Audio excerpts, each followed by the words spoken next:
Meus amigos, hoje é domingo, mas tem bomba. Moraes visitava Vorcaro em Trancoso. Vocês se lembram de Trancoso, do Cine Trancoso, das festas, surubas. Bom, muito bem. Acabou de sair na coluna do Globo, do Lauro Jardim, que graças a Deus está com os seus dentes intactos e a caneta afiada, toda essa história que eu vou contar agora para vocês e que muda o jogo do Master, impacta toda a história que nós temos visto sobre esse caso até hoje.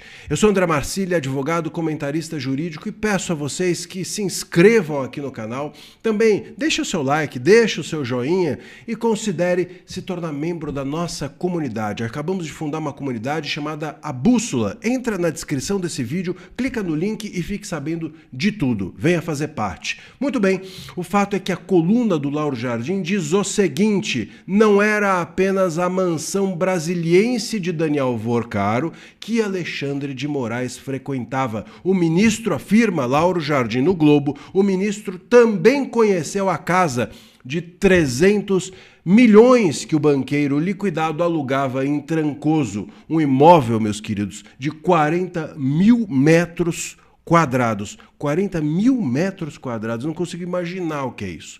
12 suítes, 5 bangalôs e muito, diz o Lauro Jardim, e muito, muito mais. E aí entenda-se o que você quiser. Olha, é o seguinte, primeiro que a gente não está aqui fazendo fofoca, esse dinheiro era seu, seja porque o Vorcaro fraudava, seja porque ele corrompia autoridades públicas que eram pagas com o seu dinheiro. E em nome do interesse público deviam agir. Então a gente não está aqui fazendo fofoca, a gente está falando de algo que é de interesse público. Essas festinhas eram pagas com o seu dinheiro e esses políticos corrompidos também com o seu dinheiro. Nessa mansão, essas festinhas, como a gente falava, chamava Cine Trancoso, porque o Vorcaro gravava, por isso que era Cine Trancoso. Agora a gente ficou sabendo, porque ele gravava tudo e todos, tudo o que acontecia ali era gravado e, inclusive, agora esses celulares que foram usados para gravar essas autoridades nessas festinhas do Cine Trancoso estão muito provavelmente de posse da Polícia Federal e por isso que começam a sair essas informações. Então existe, é uma possibilidade, mas existe a possibilidade de que o ministro Moraes tenha frequentado essa festa ou uma dessas festinhas.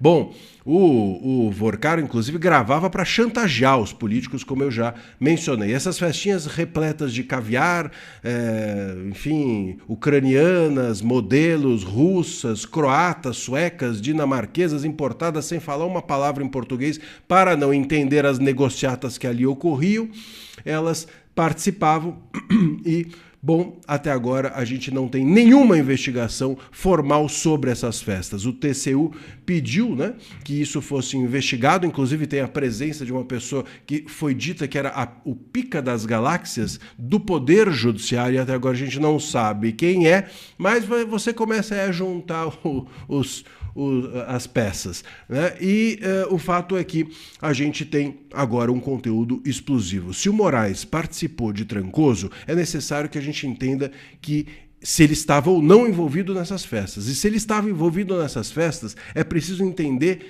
primeiro o que ele estava fazendo lá. E em nome de qual interesse ele estava lá.